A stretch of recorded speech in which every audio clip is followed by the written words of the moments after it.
नमस्कार दोस्तों, आपका स्वागत है। एक बार पार्वती ने भगवान शिव शंकर से पूछा, ऐसा कौन सा श्रेष्ठ तथा सरल व्रत पूजन है जिससे मृत्यु लोक के प्राणी आपकी कृपा सहज ही प्राप्त कर लेते हैं।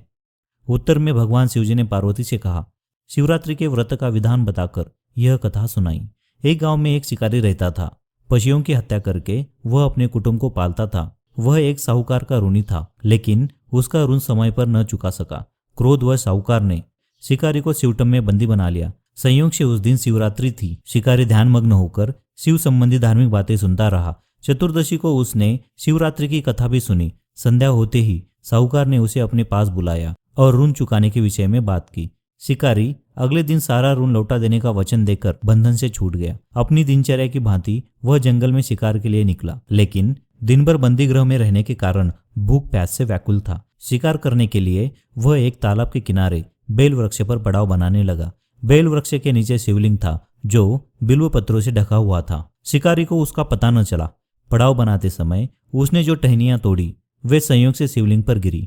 इस प्रकार दिन भर भूखे प्यासे शिकारी का व्रत भी हो गया और शिवलिंग पर बेलपत्र भी चढ़ गए। एक पहर रात्रि बीत जाने पर एक गर्भिणी हिरनी तालाब पर पानी पीने पहुंची। शिकारी ने धनुष पर तीर चढ़ाकर प्रत्यंचा खींची। हिरनी बोली, मैं गर्भिणी हूँ, शीघ्र ही प्रसव करूंगी। तुम एक साथ दो जीवों की हत्या करोगे, जो ठीक नहीं है। मैं अपने बच्चों को जन्म देकर शीघ्र ही तुम्हारे सामने प्रस्तुत हो जाऊंगी, तब तुम मुझे मार लेना। शिकारी ने प्रत्यंचा ढीली कर दी और हिरनी झाड़ियों में लुप्त हो गई। कुछ ही देर बाद एक और हिरनी उधर से निकली।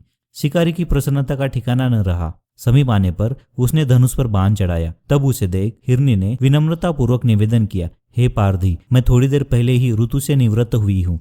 कामातुर विरहिणी हूँ, अपने प्रिय की खोज में भटक रही हूँ। मैं अपने पति से मिलकर शीघ्र ही तुम्हारे पास आ जाऊंगी। शिकारी ने उसे भी जाने दिया। 2 बार शिकारी को खोकर उसका माथा ठनका। वह चिंता में पड़ गया। रात्रि का आखिरी पहर बीत रहा था। तभी एक अन्य हिरनी अपने बच्चों के साथ उधर से निकली। शिकारी के लिए यह स्वर्णिम अवसर था। उसने धनुष पर तीर चढ़ाने में देर न लगाई। वह तीर छोड़ने ही वाला था कि हिरनी बोली, हे पारधी, मैं इन बच्चों को पिता के हवाले करके लौट आऊंगी। इस समय मुझे मत मारो। शिकारी हंसा और बोला, सामने आए शिकारी को छोड़ दूं? मैं ऐसा मूर्ख नहीं। इससे पहले मैं 2 बार अपना शिकार खो चुका हूँ। मेरे बच्चे भूख प्यासे तड़प रहे होंगे। उत्तर में हिरनी ने फिर कहा, जैसे तुम्हें अपने बच्चों की ममता सता रही है, ठीक वैसे ही।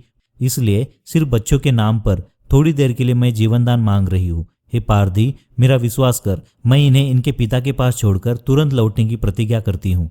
हिरनी का दीन स्वर सुनकर शिकारी को उस पर दया आ गई। उसने उस हिरनी को भी जाने दिया। शिकार के अभाव में बेल वृक्ष पर बैठा शिकारी बेलपत्र तोड़ तोड़कर नीचे फेंकता जा रहा था।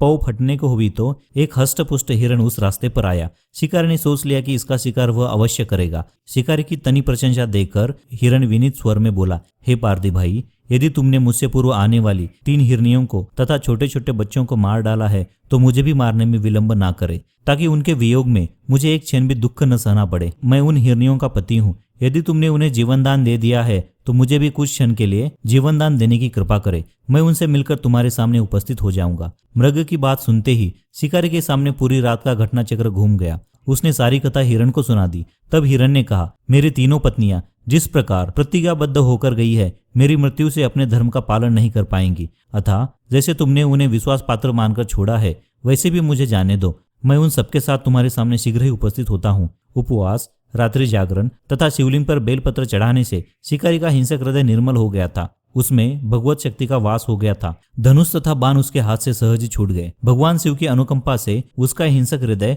कारुणिक भाव में भर गया। वह अपने अतीत के कर्मों को याद करके पश्चाताप की ज्वाला में जलने लगा। थोड़ी ही देर बाद हिरनी सह परिवार शिकारी के समक्ष उपस्थित हो गया ताकि वह उनका शिकार कर सके। किंतु जंगली पशुओं की ऐसी सत्यता, सात्विकता एवं सामूहिक प्रेम भावना देखकर शिकार को बड़ी ग्लानि हुई।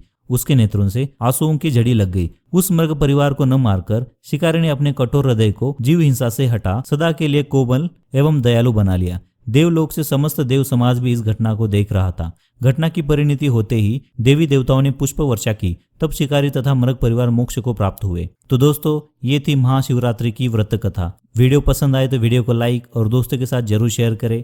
साथ ही कमेंट में हर हर महादेव अवश्य लिखें और चैनल को सब्सक्राइब नहीं किया है तो सब्सक्राइब करके बेल आइकन को प्रेस करना ना भूलें। धन्यवाद।